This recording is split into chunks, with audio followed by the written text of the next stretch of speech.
森林的日子渐渐进入了枫叶的节奏，他学会了在不同的树之间穿梭，学会了哪个时间有阳光照进湖面，也知道浣熊泡茶的气味总是在哪个方向飘散。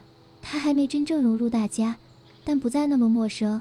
有时候他会站在远一点的枝头，看着大家排练、布置、准备活动。他总在心里想，也许再过几天我就能开口说话了。但几天总是一天天过去，其实在那之前，枫叶已经帮了几次忙，只是没有人注意到。他替小熊压好了被风吹乱的琴谱，也在小灰狼搬道具时捡起他不小心掉落的木棒。还有一次，小红狐狸排练结束后忘了围巾，他悄悄飞回原地，把围巾挂回原来的树枝上。每次他都静静地完成，然后迅速离开，不留下声音，也不留下影子。他总觉得只要有人发现他帮了什么，可能就会期待他做得更多，而他还没准备好去回应那份期待。那天湖边的小鹿正拿着画板，一次又一次地擦掉刚画上的线条。要不要帮忙搬到阴阳一点的地方？枫叶在心里问，嘴巴张了又合上。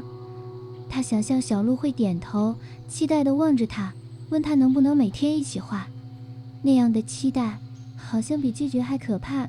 于是他什么也没说，只是在小鹿暂时离开时飞过去，把画板稍微移开一点，让它不被直晒，还替画笔重新盖好笔盖，放得整整齐齐。回到高枝后，他有点慌张地低头望着湖边。小鹿回来了，低头看了一眼画板，愣了一下。他没有说什么，只是坐下来，画笔落下的速度快了一点。那天下午，小鹿画了3幅素描，远比平常多。枫叶原本以为自己做的太多了，甚至怀疑是不是弄坏了什么。他躲在枝头，反复看着小鹿那安静的背影，心里飘着不安的风。隔天他又飞到湖边，这次他什么都没动，只是静静看。他看到小鹿在直角贴了一张小纸条，今天的画比昨天更快完成，也许是因为画笔排好了。枫叶看见那纸条时，心里有种像风一样轻的悸动。他没有飞走，而是在傍晚等到小鹿收工才离开。接下来的几天，他开始注意小鹿的节奏。小鹿会在画画前绕湖一圈，有时在湖边发呆好久才动笔。有一次他差点开口说，我可以陪你一起走，但那句话停在喉咙，变成一次安静的飞行。他绕着湖飞了一圈，然后躲进枝头，看着小鹿继续画。又过了2天，墙边出现了一张新画，画面里是枫叶坐在高枝上，静静看着湖水，湖水倒映出一只画画的小鹿。画下没有署名，也没有文字，但枫叶知道那是送给他的。隔壁还贴了一张字条，谢谢你陪我安静画完1整天。枫叶盯着那行字很久，直到夜色渐深。那天夜里，他在自己的笔记本上写下，我还是不太会说话，但也许有人已经听见了。靠近这件事原来也可以是一笔的累积。如果他再贴一张纸条，我想我可以回应一句。他合上笔记本，看着湖面上的倒影。森林很安静，只有笔尖与风的声音交错。那晚，枫叶飞过凉亭时，看见迷你坐在那里，也在写笔记。他没有说话，只轻轻抬头，点了一下头。他也轻轻点头，然后飞到更高一点的枝头。迷你笔下写着，不是所有靠近都需要开口，有些人是从帮忙整理画笔开始的，而有些话会在森林里慢慢被听见。Life in the forest had slowly begun to settle into Wind Swallow's rhythm. She had learned to move through the branches with ease, to know when sunlight would reach the lake's surface, and which direction Raccoon's tea scent would drift from. She hadn't quite become part of the group yet, but she no longer felt like a stranger. Sometimes she would perch quietly on a distant branch, watching the others rehearse, set up, or prepare for an event. She often thought to herself, maybe in a few more days, I'll be able to say something out loud, but days kept passing, one after another. In truth, Wind Swallow had already helped out a few times, just no one had noticed. She had pressed down the sheet music when the wind scattered it for Little Bear and picked up a wooden stick that Little Gray Wolf had dropped while moving props. Once after Little Red Fox finished rehearsing and forgot her scarf, Wind Swallow quietly flew back and hung it back on the original branch. Each time, she finished the task in silence, leaving no sound, no trace. She always felt that if someone realized she had helped, they might expect her to do even more.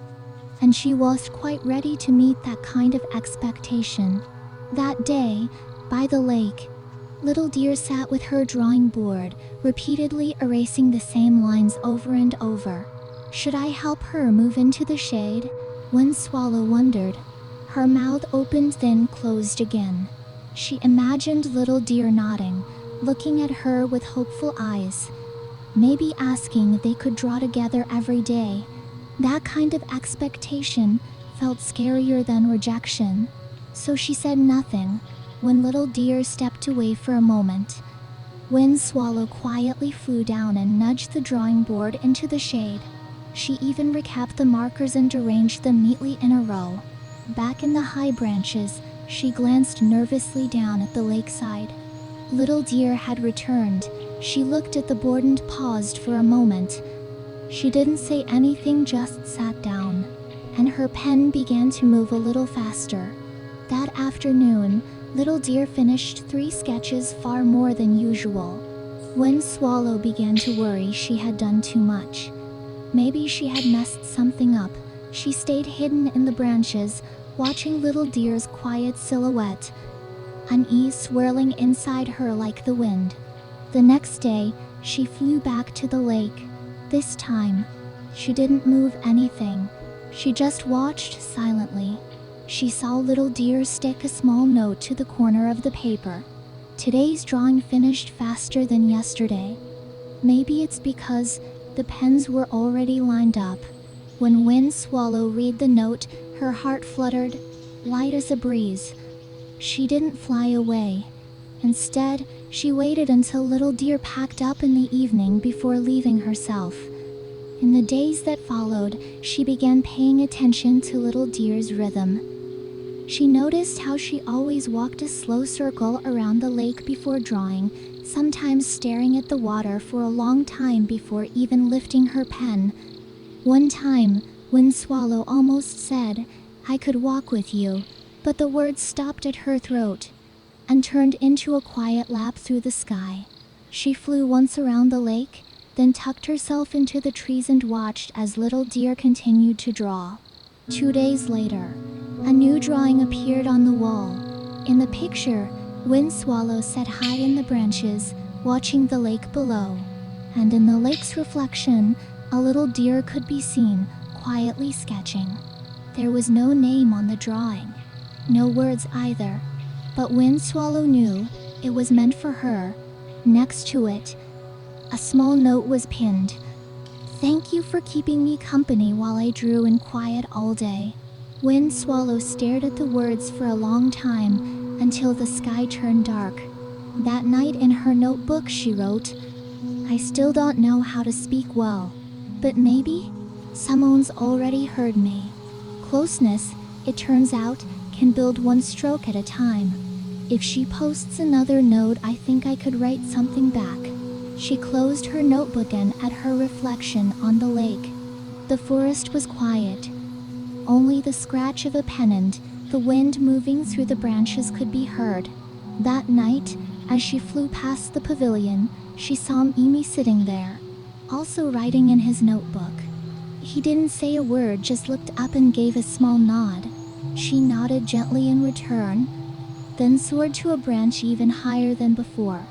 In Mimi's notebook, he wrote, "Not all closeness needs words. Some begin with quietly tidying up someone else's pens, and some words will be heard slowly in the quiet of the forest."